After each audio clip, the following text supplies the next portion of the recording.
곤충의 몸에 기생하는 동충하초는 생긴 모양도 신기하지만 면역력을 높이는 효과 때문에 그동안 귀한 약재 대접을 받아왔죠. 이 동충하초가 사람 몸에 왜 좋은지 국내 연구진이 처음으로 밝혀냈습니다. 백종규 기자가 보도합니다. 겨울에 곤충 몸에 숨어 있다가 여름에 풀처럼 자란다고 해서 동충하초로 불리는 약용버섯입니다. 감기와 비염 등 호흡기 질환에 효능이 있는 것으로 알려졌는데 이유가 있었습니다. 면역력 중에서 가장 중요한 것들이 그 자연사 세포는 면역 세포거든요. 근데 그 면역 세포에서 그 활성을 강화시켰습니다. 연구진은 인플루엔자 바이러스를 감염시킨 쥐에게 13일간 각각 물과 동충하초 추출물을 먹이는 실험을 했습니다. 동충하초를 먹은 쥐는 모두 생존하고 물만 먹은 쥐는 절반 넘게 죽고 말았습니다. 분석 결과 동충하초 속에 코디세핀이라는 천연 항생 물질이 바이러스에 감염된 세포를 직접 파괴하는 것으로 나타났습니다. 또 인플루엔자 바이러스 항원을 인식해 감염 세포를 죽이는 자연살해 세포도 4배 이상 증가했습니다. 사람에 대한 실험에서도 같은 결과가 나왔습니다. 임상시험 결과 동충하초 분말을 하루에 1.5g씩 3개월 동안 먹으면 부작용 없이 만성 비염과 감기를 예방할 수 있는 것으로 나타났습니다. 연구팀은 이 동충하초에서 코디세핀을 추출하여 항암 효과를 실험했다. 코디세핀은 아데노신에서 파생된 것으로 분자 구조가 유사하다.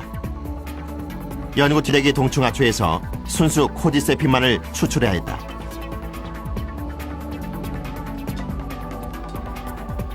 그런 다음 배양한 인체 유방암 세포주에 순수 코디세핀 추출물을 넣고 그 변화를 관찰했다.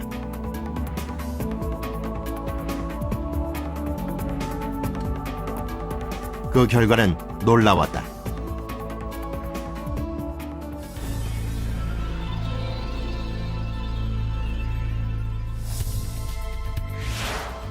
유방암 세포주에 순수 코디세핀 추출물을 넣자 12시간 후 유방암 세포가 죽기 시작한 것. 코디세핀이 암세포의 분열을 유도하는 물질을 억제함으로써 암세포가 스스로 죽도록 유도하는 것이다. 강원대학교에서는 동충하초의 면역 기능에 대한 연구도 이루어지고 있다. 인체 면역 반응에 어떠한 영향을 주는지 실험하고 있다. 면역세포는 인체에 세균이나 바이러스 같은 침입자가 들어오면 방어하고 공격하는 역할을 한다. 따라서 면역세포가 활성화될수록 질병에 잘 걸리지 않게 된다. 실험 결과 자가 면역질환을 유발하는 인자인 인터페론 감마의 수치가 낮아졌다. 동충하초 추출물이 염증 반응을 억제해 면역 기능에 도움이 되는 것으로 나타났다. 동충하초 추출물이 굉장히 강력하게 억제를 했고요. 그래서 인터페론 감마 맥에 의한 면역 반응을, 염증 반응을 억제할 것이다라고 생각을 합니다. 특히 인터페론 감마는 자가 면역 질환, 특히 그 만성 염증 질환을 유도하게 하는 그런 대표적인 사이토카인이기 때문에 이제 굉장히 중요한 결과를 저희가 얻은 것이죠. 는 버섯으로 피어나는 신비의 생명체. 중국인들에게 동충하초는 단순한 약초를 넘어 신이 인간에게 주신 특별한 선물이다.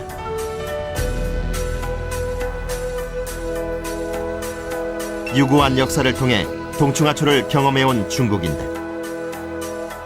그들에게 동충하초는 불로장생을 약속하는 명약이다.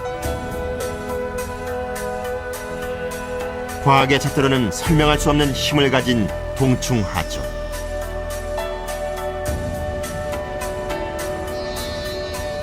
그들에게 동충하초는 언제나 신비한 약초로 남을 것이다.